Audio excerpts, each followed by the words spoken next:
Okay. All right. Well, very good afternoon and good morning, everyone. Thank you everyone for joining us today. So we have here Mr. Daniel Rowe from University of Plymouth, and then we have also Christine Tan and also Nicole Chong from University of Plymouth, all to give what what is University of Plymouth offered best for all for your international student inquiries. So, all right, Daniel, give it a go.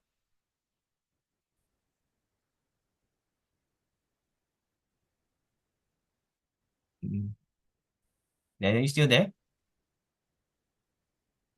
Share. Yes, I'm here. Can you hear Okay. me? All right. Yeah, sure. Just one moment. I'm gonna allow you to share. Here you go. Thanks. Okay, hopefully now you can see the world map appearing in the clouds above our campus in Plymouth. Okay, don't believe the hype, of course. The bamboozle you, the world map did not appear in the clouds above the campus. That is Photoshop. And yes, we only tend to take photographs on sunny days. That's what we do in universities. We always take the best pictures. Right, this will be a very brief overview of the University of Plymouth. I know it looks like Plymouth. I've heard it a million times, but we actually say Plymouth. So this will be a brief overview just to start with who we are. I'm Daniel. On board this call, we also have Christine and Nicole. You can see all their email addresses, or you can just note the one email address at the top, which reaches all of us. Now, isn't that efficient? Just in case you're a bit confused, I'm the one on the left. Okay, so United Kingdom looks a lot like this because here is a map of it. You might have heard of London, of course. I love London. London does not love me. London loved my wallet. I lived there for 7 years and I had a nice time, but I was always a bit poor. My budget was not so good. So if you have students who are watching their budgets, then maybe not London is a more efficient idea. And Plymouth is kind of very not London. As you can see, it's 3 hours by train from London. I know this because I did it last weekend when I came back from Singapore. Can you tell I still have jet lag? So, it's a smaller city, medium-sized city, 270,000 up to 300,000 people, depending where you draw the measuring line. And because it's further from London, that means it's a lower cost of living because the rental cost is a huge differential. I've got students in Plymouth with WhatsApp groups with their friends in lots of other cities around the country. And usually the Plymouth-based students have the best time because they say, haha, you're paying how much for your rent? Haha, I'm paying so much less. And my commute is so much less. A lot of students have to commute 30 or more minutes. When I lived in London, I was commuting 90 or more minutes.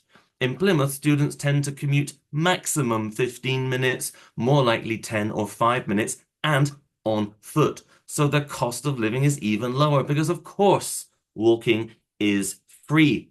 We have a name of Plymouth. It's called Britain's Ocean City. And so in Britain's Ocean City, you've got everything you need within that walking distance. The campus, the mall, your accommodation, and indeed the ocean. It's the wet blue wobbly thing over there in this picture.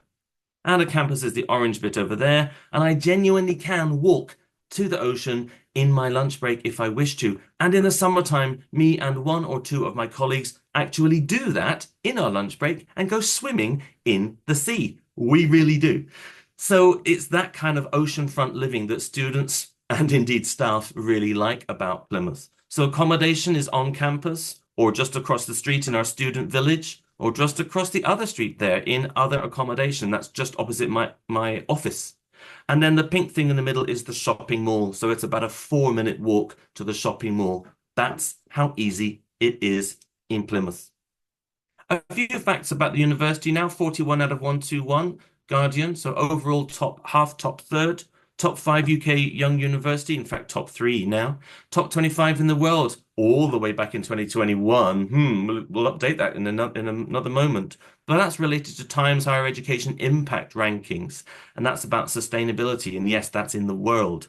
UK top 15 on the UQS World University Rankings with Earth and Marine Sciences. 20th in the world for Shanghai Ocean, and fourth in the world Times Higher Education Rankings, 2023, for the life below water category, which is ocean category. So we're strongly mid-table overall, and particularly famous across the world in certain areas, such as ocean and environment and things like that. Well, that's no surprise in Britain's ocean city.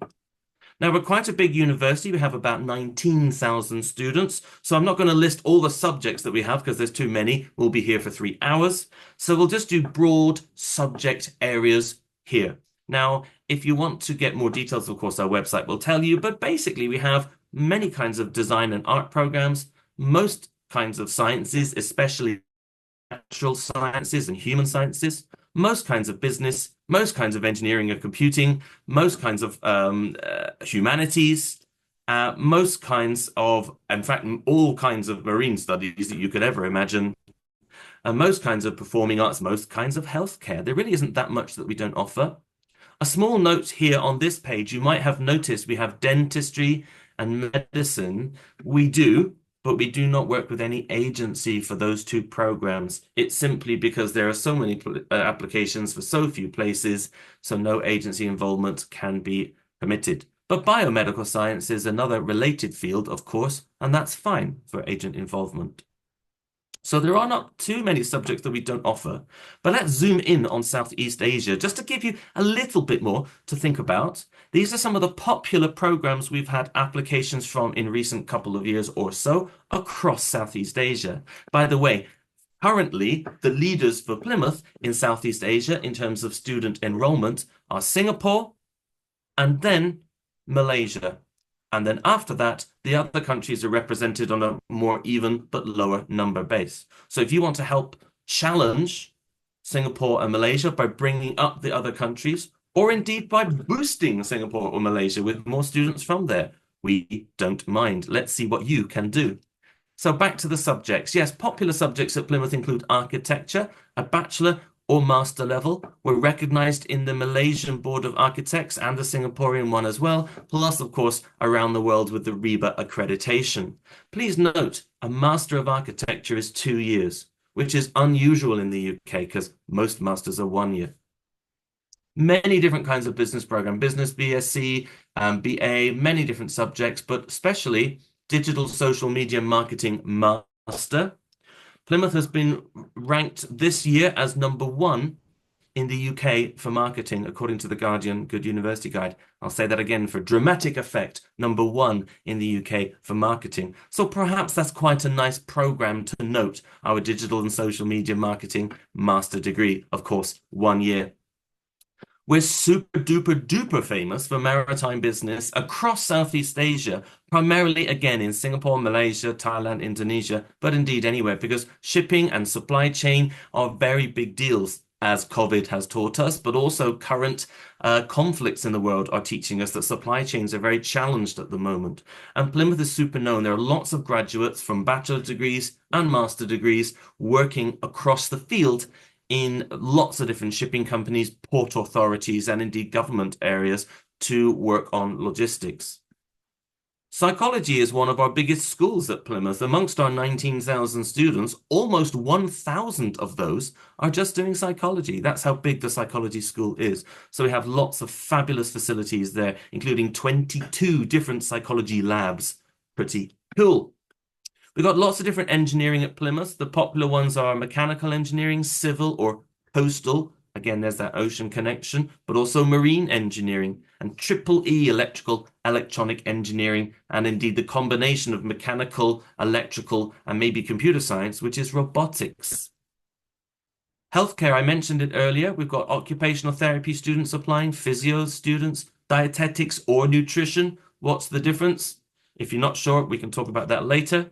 Podiatry, biomed, and then computer science. We've got areas of AI and cybersecurity and games development and software engineering. Students can specialize in those, or they can take a more generic computer science bachelor and then specialize in a master.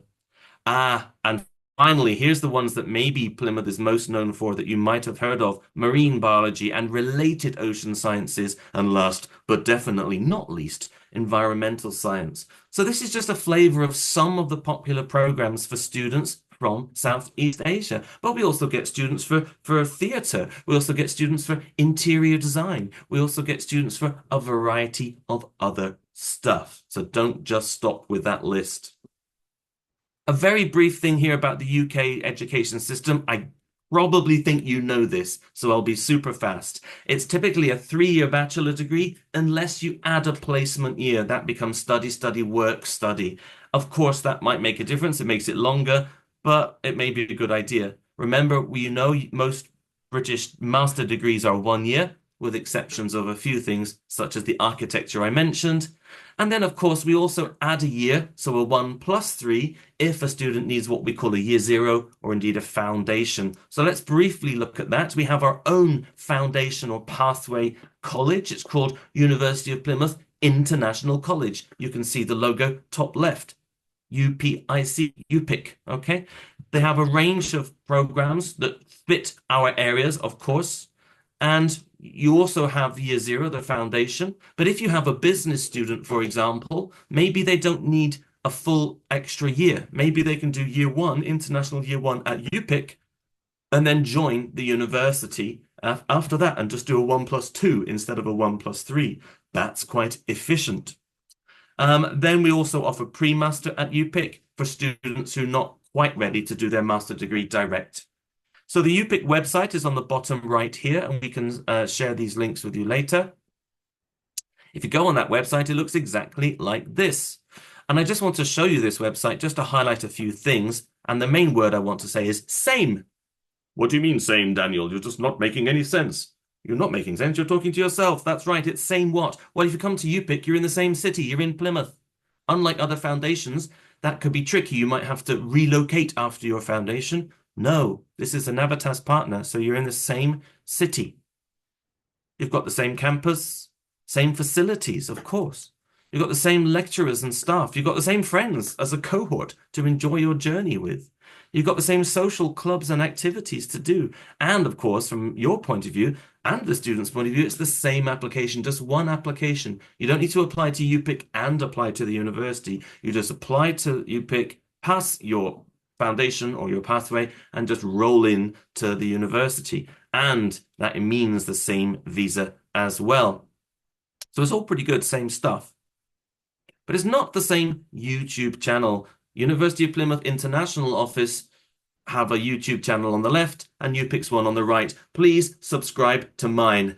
I don't care if you subscribe to theirs because I'm trying to defeat the guys in UPIC. I want more subscriptions than them. So anyway, you heard it from me. But have a look, some great content there, video content to get yourselves, but also students familiar with and enthused by all things Plymouth from an international perspective. Okay, just briefly, you know that students might join in year one if they don't need a foundation, but maybe they have some kind of diploma. If you think they do and they might be eligible for year two entry, we will look at that. Similarly, if they've got a longer diploma or something better under their education belt, we'll look to see if final stage entry is possible. We'll do what's possible given what they have studied and how it connects to our programs. Obviously, business, that's easier to do. Engineering and science, that's not so easy to do, but we'll look and see if it's possible. Just a little reminder about this placement. Not all programs offer it, but most of ours do. All of our business ones do, all of our engineering ones do, our computing ones do. In fact, most of our programs do. It's optional. Students don't need to do it. It adds 1 year, but it's relevant work. And it's hands-on real responsibility, not just making a cup of tea for the boss, not just shadowing someone more important. No, it's real work. That's why they pay real cash money. Yeah. So yes, it's longer, but to get that experience, to get that preparation for the final year of study, and to get that letter of recommendation they can use in their job hunting in future, wow, that could be worth an extra year. So these are based in our undergraduate programs. Related to work, of course, is money. So let's talk fees. The 2025 fees entry, I'm putting the range up here because different programs have slightly different fees in some cases, and the fees are directly on the webpage per student program. So you go to the business program, you go to the architecture program, marine biology, it will tell you the fees per program. But they're in a relatively understandable range, so I've simplified that on this table for you.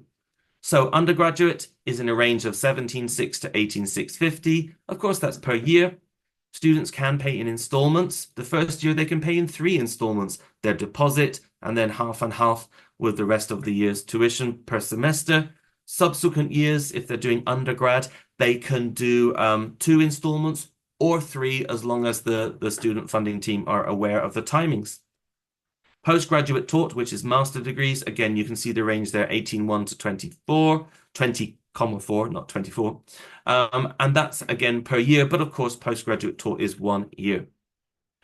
Then we talk about the UKVI advised living cost, and they say London or not London. This is the visa team, the people who say how much students need to prepare for their living cost. That means accommodation, food, transportation, kind of everything that's not the tuition fee. So in not London, they say it's just over 1,100 per month, multiplied by 9. There's the number, but of course, living costs can vary significantly if you don't take if you don't take cooking lessons or you're not willing to read a cookbook. You might go out and eat out a lot. If you don't want to walk 5 minutes and take a taxi instead, of course you'll spend more money.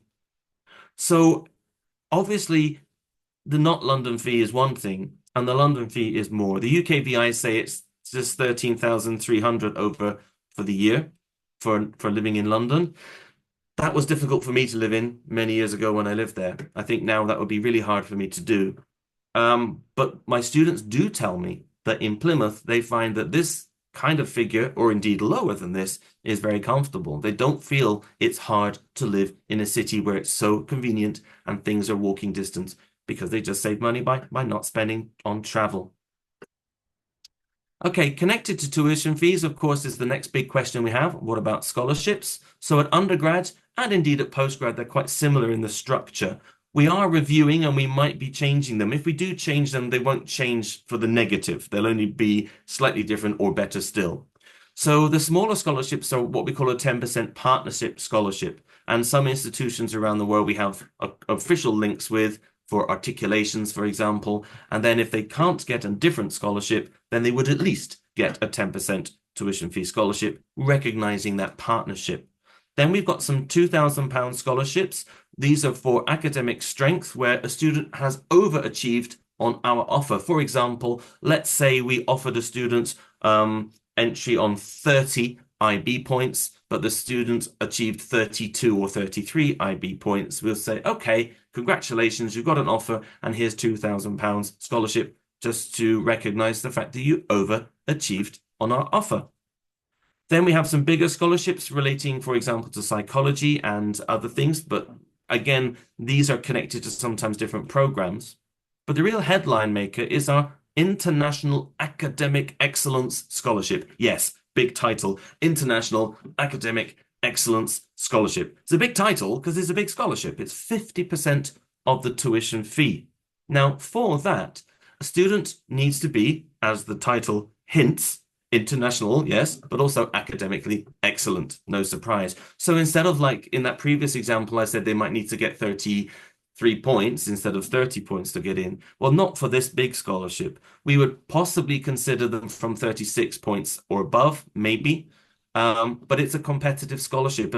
This big scholarship requires an additional application. And on this QR code, you can actually see the pages and even view that scholarship application process. It's not hard, but the student must already have been applied to the university, been accepted by the university, so already holding their offer letter, and have really high grades.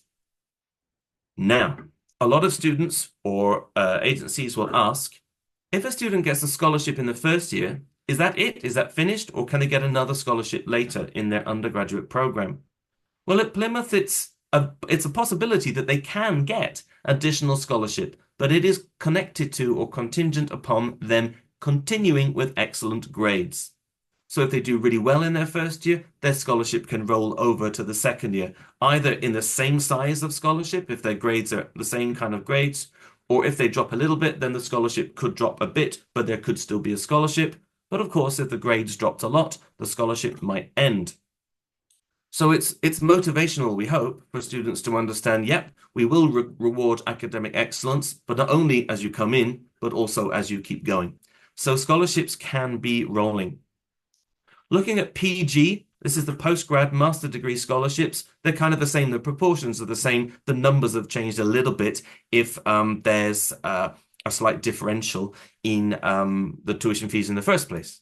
So again, the big scholarships, 50%, these are based on academic excellence. So rather than IB points, if we're talking GPA as an example, the £2,000 scholarship is basically on a GPA somewhere around 3.0, maybe a little bit higher in some programs, but something like that. Remember, only the top scholarship, the 50%, requires an additional application. And for the International Academic Excellence Scholarship at postgrad level, the GPA minimum for consideration in the business school is probably around 3.6, 3.7, something like that. And then for some sciences, it might even be higher, but we'll see. But remember, because that scholarship is competitive, we also need that additional application, and we won't just guarantee it's for any GPA. We'll have to look at see how their application is.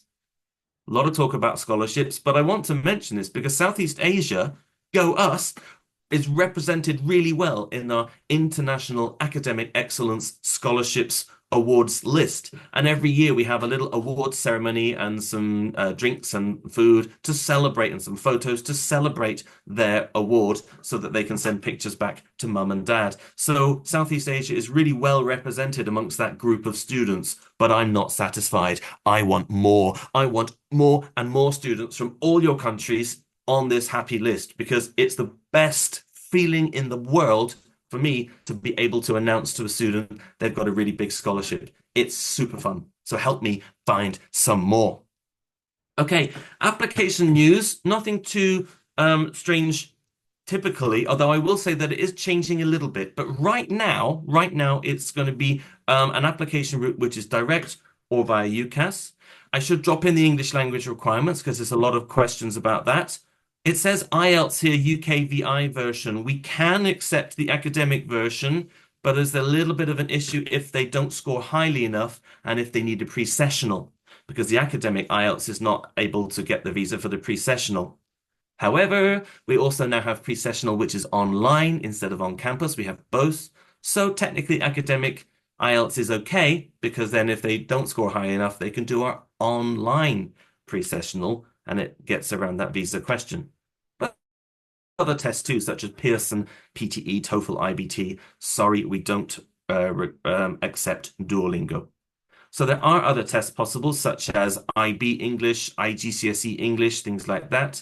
So we can go into those details if you wish, but these are the main ones. And undergrad, postgrad, that's most programs. Some other programs have different requirements. Some of our healthcare ones have higher requirements, for example.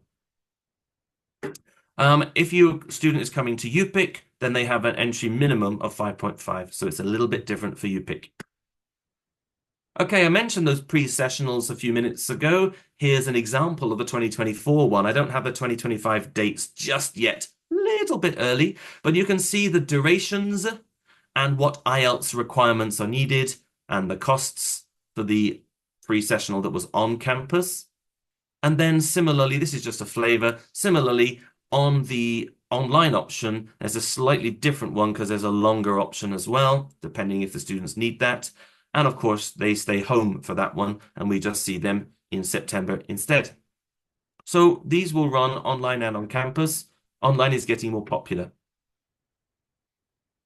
Right, a very, very small flavor about the university. We're second carbon neutral in the UK. We have a fabulous virtual tour. It looks like this. Yes, another sunny day. We only take photos on sunny days. I told you that. Here's the QR code. It's a brilliant way for you to get comfortable and enthused about the city and for the students to get ready to come here. And there's additional to all the inside the buildings and inside the accommodation, you can look around and inside the library. You can also go around the coast of the Plymouth and surrounding area and see how ridiculously nice it is to live and study in Britain's Ocean City. On our campus, you will see we have an art gallery, a cinema, and 9 cafes. Yes, 9. We have a huge wave tank for our coastal or marine engineers. We have our own marine station for our marine biology, ocean science, and environmental science students, including scuba diving and wet labs, and it's right on the sea. And we have 7 research and diving vessels connected to that marine station to go bobbing around on the ocean to do your exploration. We have 155 different clubs and societies on our upsu.com website. Students don't have to commute in Plymouth. They've got more free time as a result. Imagine if you're not commuting 90 minutes each way like I did in London. That's 3 hours more per day you've got free time. Think about it. So time to study, time to get a part-time job if you want to, but also time to enjoy yourself and join a club. Our library is open 24/7 during the semester so that students can study all day, all night if they are either super organized or super disorganized. And there are study spaces, not just books. There are group study spaces, individual pods, semi-quiet bits, and totally quiet bits, but also non-quiet bits so that you can chit chat as well. It's not super quiet in our library.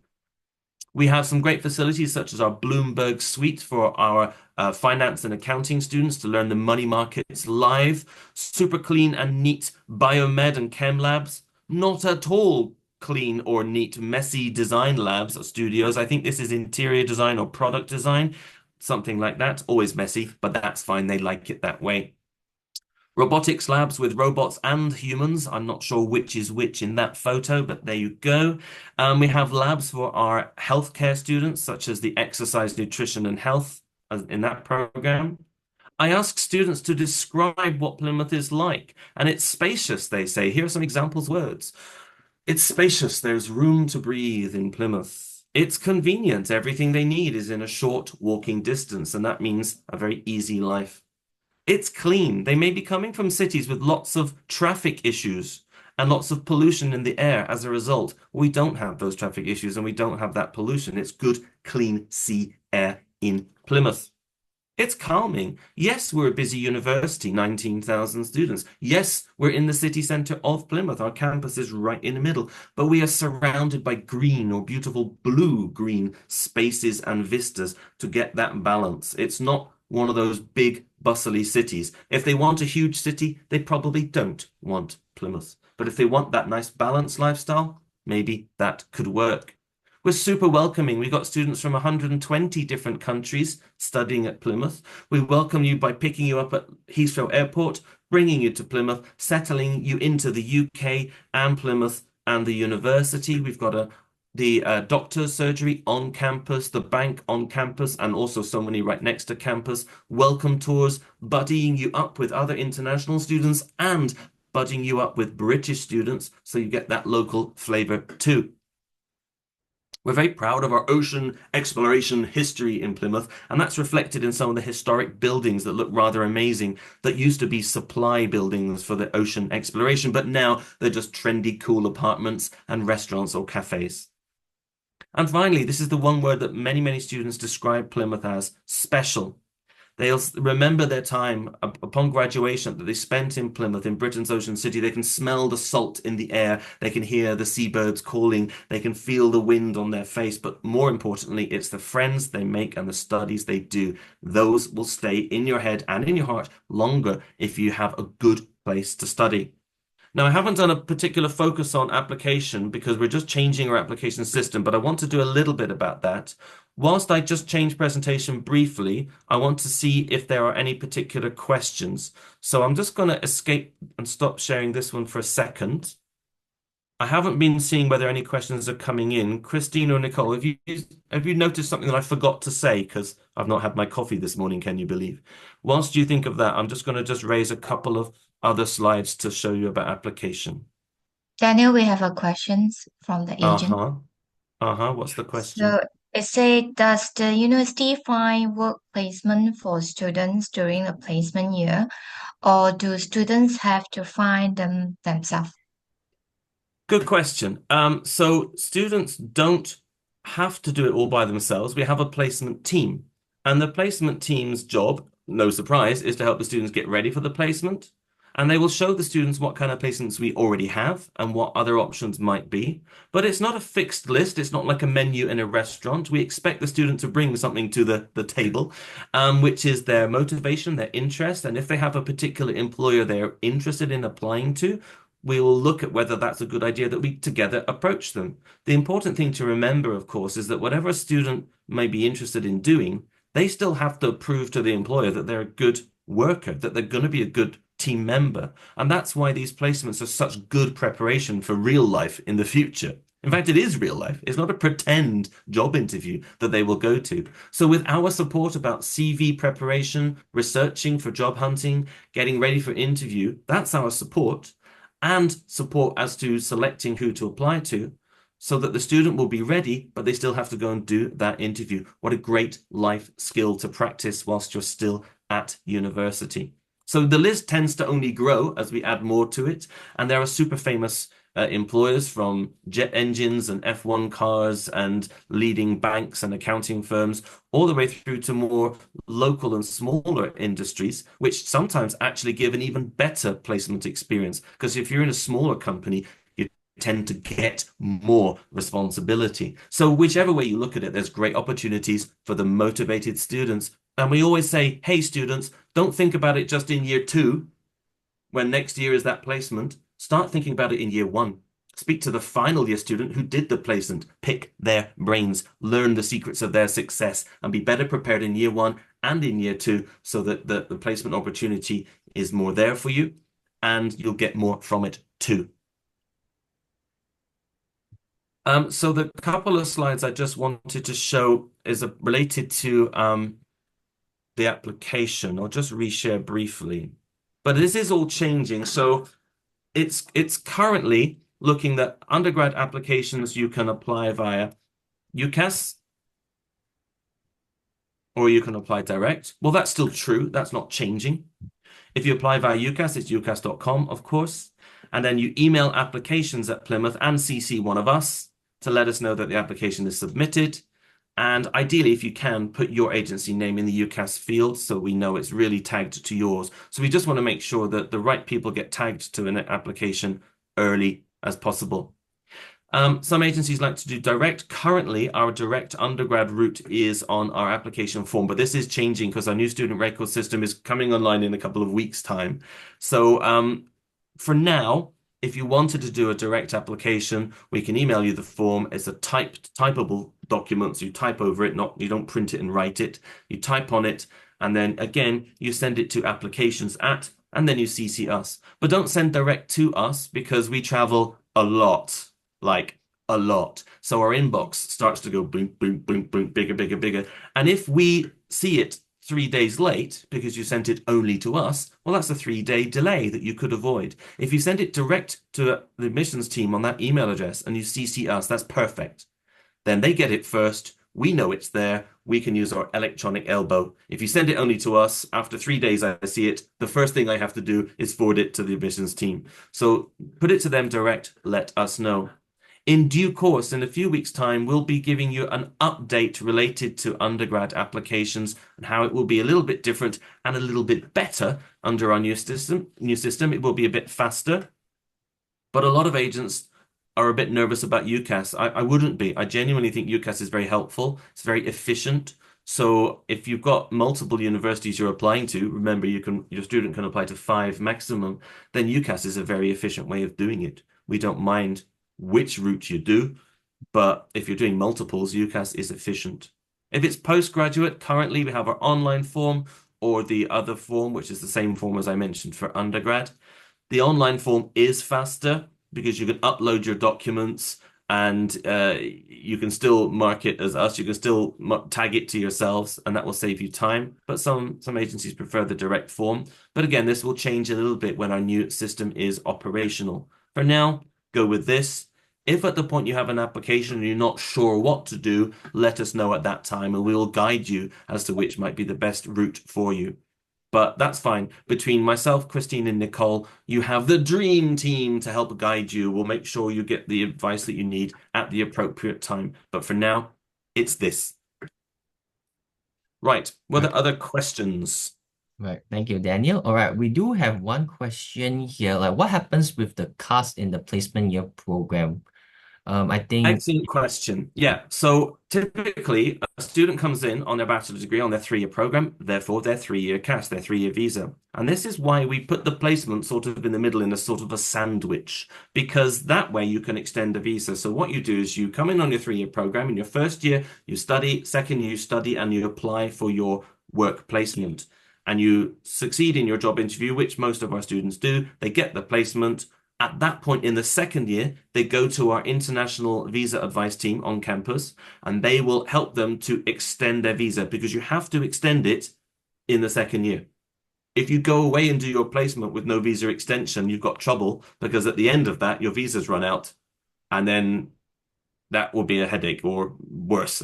So what happens is you extend it during the second year to show that you're covered until the end of the 4-year program now instead of the 3-year. And then you go away for that third year, go and do your placement. You don't come to school, you just work. And then you come back in the 4th year, safe in the knowledge that your visa still covers you. Great question. Thanks for asking it.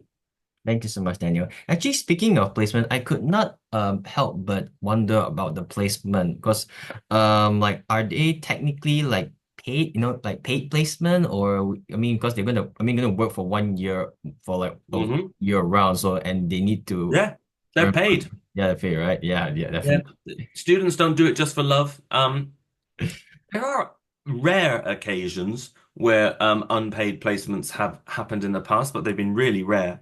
The students are needing to live, right? Then they Yeah, not only do they you're want to right. live during that Definitely. year, but also they want to start to maybe offset some of their costs. So I've known of some engineer placements, if they're really good students, they can get really good placements and they can get a big chunk of money that's effectively going to cover most, if not all, of the following year's tuition fee plus living costs, depending on what kind of placement they get. So I don't want to promise too highly. I don't want to promise the earth because it depends on the Understand. student. Of course, of course, of course. But yeah, it's a placement. If you're going to do full-time work and it's real responsibility, not just shadowing the boss, then the companies can't get away with not paying you because that won't work. So yeah, that's one of the reasons why they do it for the money as well as the experience, of course. Sure, sure, definitely, definitely. That's actually something that I wanted to cover a little bit from just past experience with different institutions with the placements, unfortunately. Yeah. Yeah. Yeah, Okay. yeah, no, Yeah. I mean, it can happen. There can be some unpaid ones, but I'm finding that kind of vanishingly rare. I can't remember the last time I heard of one that was not paid. So, yeah. But I mean, some students might still think that voluntary ones are good if it's the right thing they're looking for. Of course, in healthcare, it's a different thing. There are placements that happen during the program rather than an additional year, and they're part of the National Health Service placement thing. So it's not a paid thing, but then they're not taking an extra year to do it. It's part of their healthcare experience that they need. So, of course, in some clinical related settings, it's a different animal. But in terms of corporate and like business and engineering and those kind of things, yeah, kind of have to pay them really. Okay, great, fantastic. All right, thanks. All right, we do have some questions here. Oh, I think they were asking about the January intake program. I think Nicole is typing the answer. How can you tell what Nicole's typing? I don't know what. I How do you can, know this? oh, I can see from the Q&A. Yeah, I think she just said, yep, she just showed the link of the previous Uh, program. But do not worry, everyone. I will definitely get more information about the giant intake and I'll share it to you among your separate partner country group chats. All right. And the next Yeah, thing, thank you. And so, yeah, just to say, January intake is typically, in fact, it's all master degrees, so it's postgrad, okay. and it's mostly around the business and some of our science engineering programs. So the January start is a smaller intake. The advantage of that, of course, is that you've got a smaller cohort to be starting with, so you've got a little group to go around and explore together. But also the big advantage of that is that you're not waiting until next September. So if you've got students ready for January, that'll be great. We'll be very happy to help them and you. Okay, great, great. All right. So, oh, this is kind of a little bit of a sensitive question. Can students still Ooh. apply for the graduate visa after completing their studies? Well, the graduate route visa is still existent. I don't if someone is worried that it doesn't exist anymore, that's not the case. It's still, Yeah, because from unless something's happened this morning that I don't know about. yeah. So the graduate route visas does still exist. It's based on students looking to, offset maybe some of their cost and gain some experience back. The review was done of the graduate route visa over the summer by an external body, I believe, in asked to do this by the government, and the recommendations were that it doesn't seem to be a misused or abused route of visa entry to the UK, so they were kind of supportive of it remaining. And as far as we've heard, there's been no change to that. So Okay. yeah. Yeah. Because do note everyone that I think when some come to visa questions, I would recommend you to look for more information throughout the UKVI website if you can. They do have their specific time difference and all this information you can look referring to. And Yeah, so connected to that, if I may interject, sorry. no worries. It's really helpful for any agency to undergo the British Council sponsored training for agents because Great. it shows about best practice and visa counselling and making sure that students are being counselled in the right way towards their study goals and the visas connected to that rather than anything else. So if in doubt and if you haven't done the British Council training, I highly, highly, highly recommend it. And by the way, the University of Plymouth are now conducting audits of all our agencies and any sub-agencies. We want our agents to be trained by the British Council. We expect it. So if you haven't done it, go ahead and do it. Then you can be safe in the knowledge that we're happy that you're representing us correctly. So that I think that will only help you as an agency anyway. Mhm. Yep, sure. Well noted on that. And okay, so I think there's some questions here about will students have will student have access to the campus facilities after class hours? After class hours, yes. So the university doesn't like shut at 5:30. Out you go, go home. I've seen students hanging out well into the evening. If there's a deadline coming, like a big looming deadline, then with the negotiation with that particular department, they might make labs or certain facilities open well into the night, even sometimes on an all-night situation. But that's where the library comes in because the library's open all night anyway. So a lot of students will just take their laptop or whatever it is they need to do and head to the library if they just want to have an all-nighter and don't want to be distracted by their friends watching TV or football or whatever at home. So there is that. But not every single facility will be 24/7. That is impractical. It's just as needed. But remember, as I said, students find their time in Plymouth is quite elastic, quite flexible because they're not losing time, using time traveling around. So it's pretty easy for a student to come in and get some opportunity and facility use around the classroom time. It might be in the evening, it might be at weekends, but it's there. I don't find students going, "Oh, if only I could have had more access to something, then I would have done a better grade." I've never heard that. I just don't hear that. Okay, sure. No worries, no worries. Okay, and I think the next question, can students do part-time jobs? Technically, definitely can. I think Yep. that's part of that's part of the visa requirement because that's part of the student Yeah. visa requirement actually because the student visa requirement they do allow students to work part-time within a specific hour per week. From my And understanding. that number is 20, and it means literally and strictly 20. Yeah, 19 and a half is fine hours per week. 20 hours per week is yeah. fine. So do note 20 that and a we half have hours or like, 21 hours is not fine. So it's very strict, but mhm, it is there. So students do it. A lot of students in Plymouth feel the pressure to get a part-time job is reduced compared to some of their friends in other cities because the lower cost of living, they can make their bucks last a bit further in Plymouth. So it removes some of the pressure.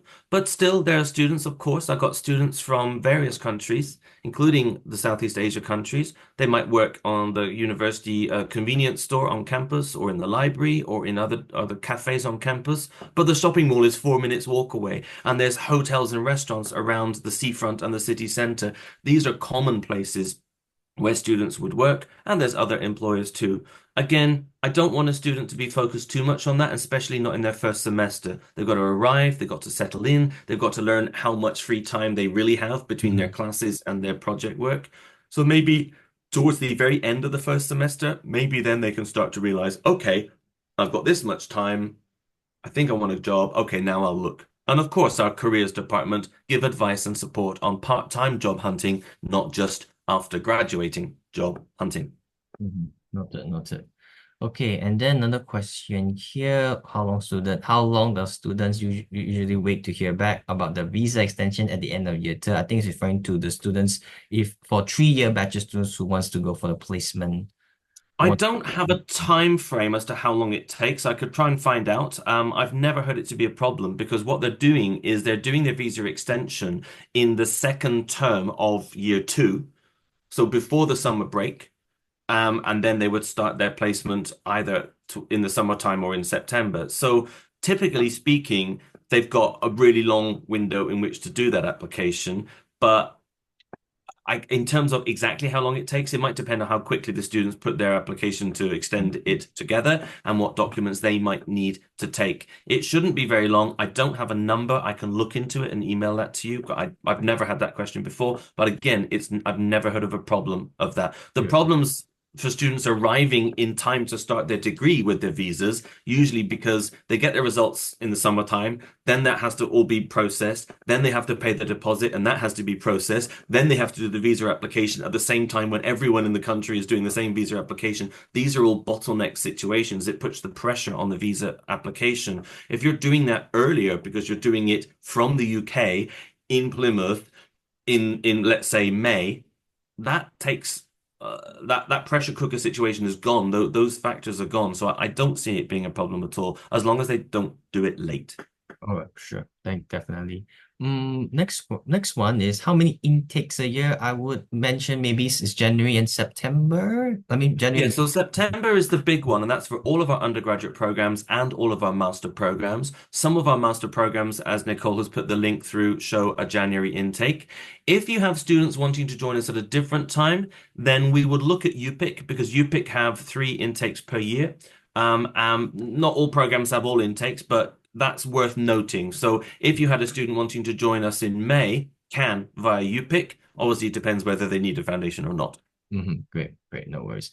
And oh, this is very interesting. Do you accept students who are under 18 for the direct entry? I think it's referring to the direct entry, especially, or Yes. for you pick. If they're coming to the University of Plymouth rather than through UPIC, then we can take under 18s as long as we have a guardian. There's guardian forms that we have to have them complete so that it's accepting that they would need an official legal guardian whilst they're here until they become 18, with the exception of certain healthcare programs where because they're doing patient interaction straight away, then they must be 18 at start of the program. So just last week in Singapore, I had the unfortunate situation where a student's parent and father were talking to me. The student wanted to apply for medicine. The student will not be 18 at the start of the program, and we cannot move on that one because they're going to be with patients even from semester one, and there's a legal requirement that they need to be 18.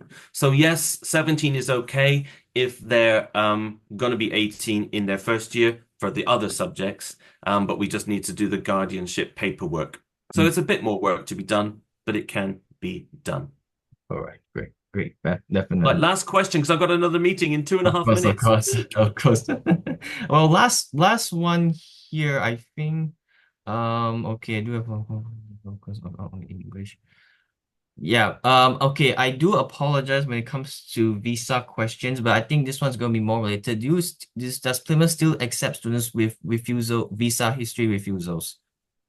Um, It's a tricky one. We have to look at that very much case by case. It's usually a bit of a worrying sign if there has been a visa refusal. Of course, we need to know why, and we need to know every single piece of information. And if in doubt, if there's any doubt, then we would probably not accept them because if there's been a visa refusal and there's not been a really strong reason why that has now been changed and proven to not be an issue, then, if you do the same thing twice, you probably won't get different results. You'll probably get another refusal. So we would look at it case by case, but we'd probably have a chat about it before they even apply to the university. So reach out to us and we'll say, okay, let's have a look. If they've had a history of non-attendance at a previous institution or multiple failures of modules, that is an issue. If there are no extenuating circumstances, that is an issue. If they were not granted a visa in the first place for credibility issues, unless those are properly dealt with, it's going to be an issue again. So I have to be honest, yeah,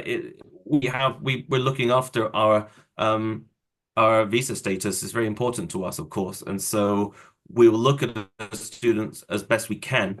But if it's happened before, we have to worry that it might happen again. So we have to be very careful at looking at that one.